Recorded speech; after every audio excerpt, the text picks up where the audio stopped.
ತಮ್ಮೆಲ್ಲರಿಗೂ ವಚನವಾಹಿನಿ ಚಾನಲ್ಗೆ ಆತ್ಮೀಯವಾದ ಸ್ವಾಗತ.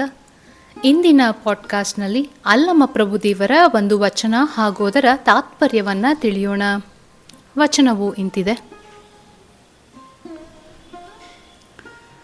ಸಾಸಿವೆಯಷ್ಟು ಸುಖಕ್ಕೆ ಸಾಗರದಷ್ಟು ದುಃಖ ನೋಡ, ಗಳಿಗೆ ಬೇಟವ ಮಾಡಿಹೆನೆಂಬ ಪರಿಯ ನೋಡ, ತನ್ನ ನಿಕ್ಕಿ ನಿಧಾನವ ಸಾಧಿಸಿಹೆನೆಂದಡೆ ಭಿನ್ನಾಣ ತಪ್ಪಿತ್ತು ಗುಹೇಶ್ವರ.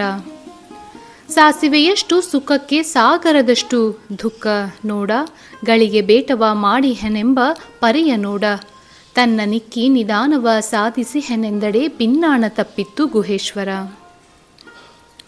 ಸಾಸಿವೆ ಮತ್ತು ಸಾಗರ ಎರಡನ್ನೂ ಕೂಡ ಯಾವುದೇ ಸ್ತರದಲ್ಲಿ ಹೋಲಿಸಲು ಸಾಧ್ಯ ಇಲ್ಲ, ಅಜಗಜಾಂತರ ವ್ಯತ್ಯಾಸ.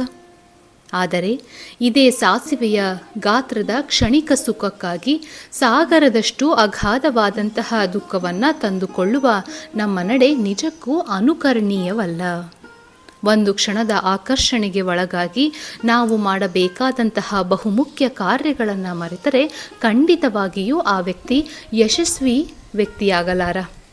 ಇದು ಜಾಣತನದ ಲಕ್ಷಣವೂ ಕೂಡ ಅಲ್ಲ. ಸಾಸಿವೆಯಷ್ಟು ಸುಖಕ್ಕೆ ಸಾಗರದಷ್ಟು ದುಃಖ ನೋಡ, ಗಳಿಗೆ ಬೇಟವ ಮಾಡಿಹೆನೆಂಬ ಪರಿಯ ನೋಡ, ತನ್ನ ನಿಕ್ಕಿ ನಿಧಾನವ ಸಾಧಿಸಿಹೆನೆಂದಡೆ ಭಿನ್ನಾಣ ತಪ್ಪಿತ್ತು ಗುಹೇಶ್ವರ. ಭಿನ್ನಾಣ ತಪ್ಪಿತ್ತು ಗುಹೇಶ್ವರ. ಮುಂದಿನ ಪಾಡ್ಕಾಸ್ಟ್ನಲ್ಲಿ ಮತ್ತೆ ಭೇಟಿಯಾಗೋಣ. ಶರಣು ಶರಣಾರ್ಥಿಗಳು.